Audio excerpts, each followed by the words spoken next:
دوستو، یتیم کی پرورش کرنے والے کے لیے کیا اجر عظیم ہے۔ رسول اللہ صلی اللہ علیہ وسلم نے فرمایا، یتیم کی پرورش کرنے والا اس کا اپنا رشتہ دار یا غیر ہو، میں اور وہ جنت میں اس طرح ہوں گے۔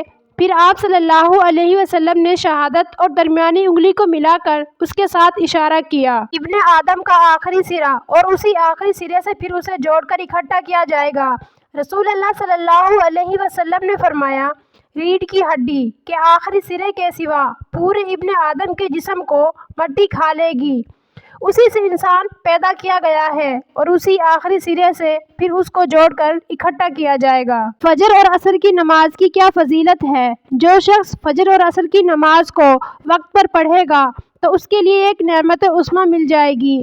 فجر اور عصر کی نماز کے متعلق رسول اللہ صلی اللہ علیہ وسلم نے فرمایا کہ حضرت جریر بن عبداللہ رضی اللہ تعالیٰ عنہ فرماتے ہیں کہ ہم رسول اللہ صلی اللہ علیہ وسلم کی خدمت میں بیٹھے ہوئے تھے کہ آپ نے 14ویں رات کی چاند کی طرف نظر کی اور فرمایا، سنو، تم لوگ اپنے رب کو اس طرح دیکھو گے جس طرح اس پورے چاند کو دیکھ رہے ہو۔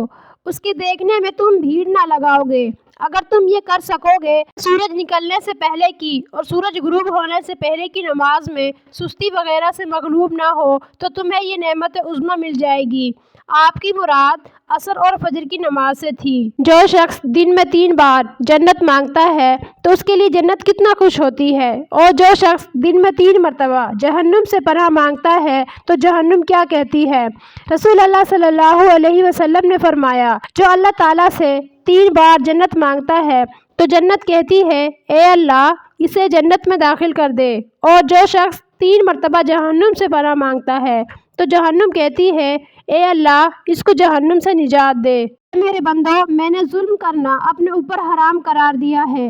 رسول اللہ صلی اللہ علیہ وسلم نے فرمایا، اللہ تعالیٰ فرماتے ہیں، اے میرے بندو، میں نے ظلم کرنا اپنے اوپر حرام کیا ہے اور تمہارے درمیان بھی اسے حرام قرار دیا ہے، اس لیے تم ایک دوسرے پر ظلم نہ کرو۔ رسول اللہ صلی اللہ علیہ وسلم نے فرمایا، اللہ تعالیٰ فرماتے ہیں، میرے بندو، اگر تمہارے پہلے اور تمہارے پچھلے اور تمہارے انسان اور تمہارے جن سب مل کر ایک کھلے میدان میں کھڑے ہو جائیں اور مجھ سے مانگیں اور میں ہر ایک کو اس کی مانگی ہوئی چیز عطا کر دوں تو اس سے جو میرے پاس ہے اس میں اتنا بھی کم نہیں ہوگا جو اس سوئی سے کم ہوگا جو سمندر میں ڈالی اور نکال لی جائے۔ جنت کا راستہ۔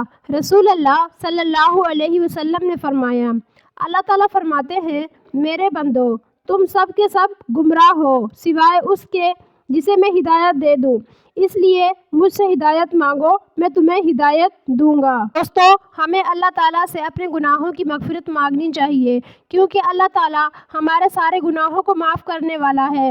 رسول اللہ صلی اللہ علیہ وسلم نے فرمایا، اللہ تعالیٰ فرماتے ہیں، میرے بندو، تم دن رات گناہ کرتے ہو اور میں ہی سب کے سب گناہ معاف کرتا ہوں، سو مجھ سے مغفرت مانگو، میں تمہارے گناہ معاف کر دوں گا۔ انسان نہ کبھی اللہ تعالیٰ کو نقصان پہنچا سکتا ہے اور نہ کبھی اس کو فائدہ پہنچا سکتا ہے۔